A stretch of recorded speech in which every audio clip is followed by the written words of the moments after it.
Chapter 1.1, A Robot Prince. It's a beautiful, sunshiny day in the yet-to-be-ravaged Cosmopolitan. Hard to imagine this place gets destroyed. Look at that lens flare.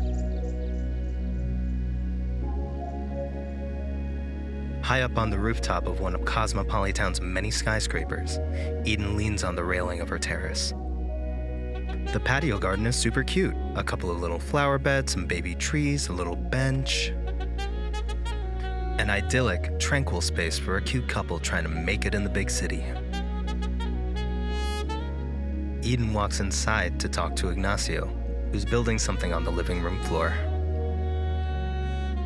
Thanks for building this, my sweet prince. A beautiful crib for a lovely child. No enhancements, just love. Ignacio looks up. I love you, and I love that you believe with me in bearing a human child. I mean, you've made it pretty clear how you feel about cyborgs, says Aedan out the side of her mouth. Ignacio shifts a bit. Honestly, even with all the good that the High World's AI network has done for our society, I still don't entirely trust this cloud rule.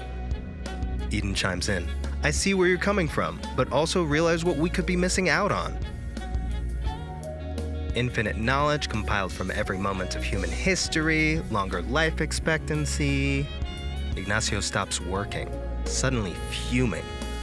The artifice race, these cybergenically enhanced robot humans, are a stain on humanity for generations to come. Are we so afraid of our own mortality that we must force our children into immortality on this wretched planet?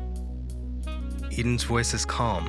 Be here with me and this child we've made. Be still and at peace. The Cloud Ancients are always listening. You teeter along a dangerous line, and I don't know what I'd do if something were to happen to you. Ignacio's rage begins to subside. I cannot help how I feel, but I will keep my thoughts to myself for the safety of our child. Aedan gives a reassuring smile. The Cloud Ancients, whose presence only exists in the High World, are our protectors and our saviors. They listen so that they can best serve us. We created them as humanity's guiding hand. Our bodies of water are cleaned, our ozone layer is rebuilt, and our corrupt politicians are removed. I have to believe in their supremacy. That the development of cybergenesis and artifices are a welcome addition to our lives for the future of humanity. Ignacio, finally calm, explains, I'm not blind to the benefits to society. Heck, I work every day in that lab to ensure that these benefits keep growing.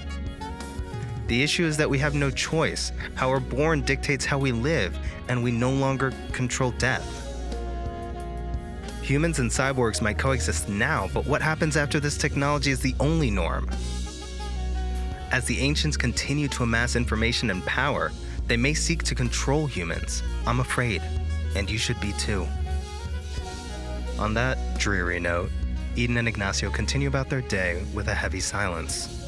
Some months pass. Aedan and Ignacio sit at the terrace bench, peacefully admiring Eden's baby bump. Aedan rubs her belly and looks over to Ignacio. If it's a boy, can they choose? Ignacio beams in loving excitement. Yes, if they would like to be androgen like me, then of course, but choice is the operative word here. Whenever they're old enough to understand how they feel about themselves, they get to make the choice. It's one of the most beautiful things we can offer. Aedan stares off into the distance.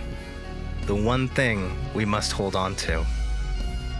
Ignacio replies, yes, choice. To live, to die, to dream, to love.